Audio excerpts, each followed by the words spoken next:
What up, though, y'all? It's Chris. Appreciate you connecting with me while I'm out here on the run, getting things done. And there's been an update with the Shay situation.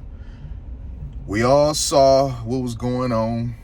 Tony Busby, in typical lame fashion, brought up yet another goofy lawsuit against a high-profile man. And I told you guys I wasn't buying it. I just have seen this guy do enough of these goofy lawsuits against guys, and it's usually when they about to sign a big payday or have a big payday. There's always something big that happens in their lives. Deshaun Watson, he was on the way to getting a big extension, and then the whole massage nonsense came out. You know, I mean, come on, you being asked to do massages, you already know what's up with that, and you were a willing participant to giving him massages with happy endings until you weren't. When your services were no longer needed, oh, you've been abused. And Jay-Z, you know, that nonsense came out.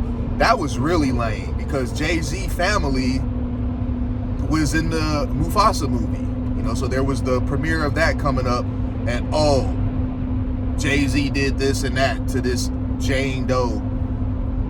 And like clockwork, Shannon Sharpe, 3 days ago, he signed a deal for his podcast worth over $100 million, and this comes out. So this man, he may have pulled off the greatest Uno reverse of one of these situations that I have ever seen. And he's certainly winning in the court of public opinion. This whole situation will likely be dropped. He's not going to pay anything.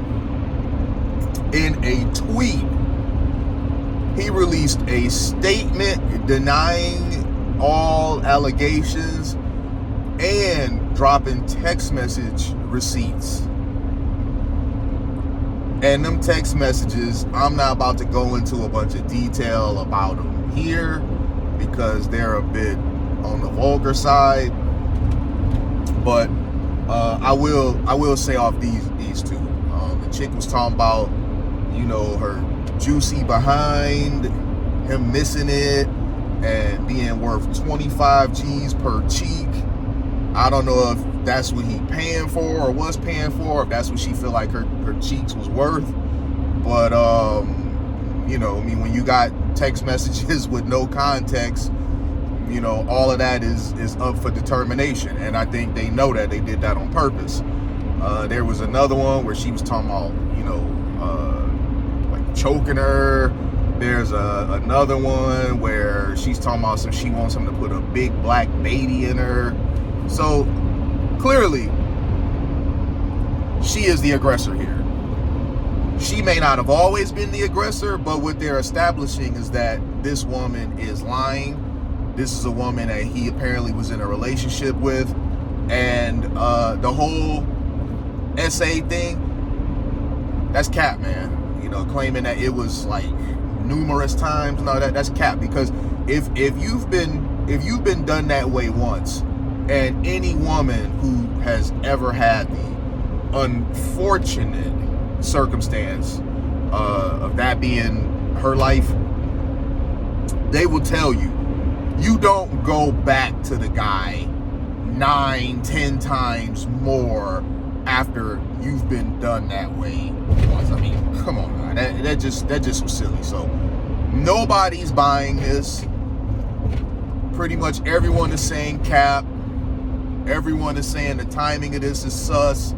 How convenient that this is coming out after we all, you know, knew about the big contract he signed for his podcast. And the pattern of Tony Busby, people have caught on. People didn't realize this before. I think the Jay-Z situation is what got people to paying more attention to it. Because now people are all like, oh, nah. When I see Tony B's name attached to it, I'm just not even going to take it seriously. some people are making it racial. Some people are like, why is this man always targeting successful black men? When is the last time that he ever targeted a white man like this? Now that I don't know. I mean, I don't have any concrete evidence that this is racially motivated. It's obviously financially motivated, but I don't have any proof that it's racially motivated. Just because people are saying that there's a pattern here of him targeting black men like this doesn't mean that he's only targeting black men. It could just be white men that either are lower profile or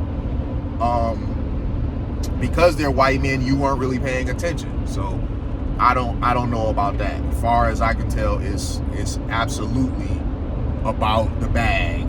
But that's still a problem in itself, because it's like, man, why are you going after people like this? I mean, you're building up a career as, like, I don't know, a scandalous lawyer, a shady lawyer, almost ambulance chaser like. And with this, it's really getting to the point to where, for real, when people see your name attached to something, they automatically have a bias, like, I'm not taking it seriously at all. So I'm glad to see that Shay Sharpe is very effectively defended himself against this publicly, because a lot of men have trouble defending against this sort of stuff. And I'll now and forever look at the Johnny Depp situation. You have a very high profile man, A-lister. I mean, he's built franchises, and because a woman told a story about him, all of Hollywood dropped him and wanted nothing to do with him. Johnny Depp, as wealthy as he is and well connected as he is, look how hard of a time he had fighting back against some BS like this. He got totally dropped in Hollywood. We didn't see him for a good 6 years. Remember, Tim Burton, the two of them were like thick as thieves. Tim Burton wasn't even doing nothing with him. That's how nuclear he was. So if guys like him have this type of trouble fighting against these sort of allegations, it is scary for your regular guy. It's like, damn, what chance do I have? So I could say, be careful, fellas, and I will say be careful, fellas, but it's just really hard to tell who gonna try to do you dirty and who not, especially when you got money. When you got money, there's just really not enough cautious that you can be, because everybody is trying to get a piece of what you got. Everybody is trying to siphon dollars off of you. So I'm gonna leave it there. Unc Shay, he's beating the allegations, at least in the court of public opinion. This probably isn't gonna go anywhere. It's likely gonna be dropped, and good. I'll holler at y'all later. Peace.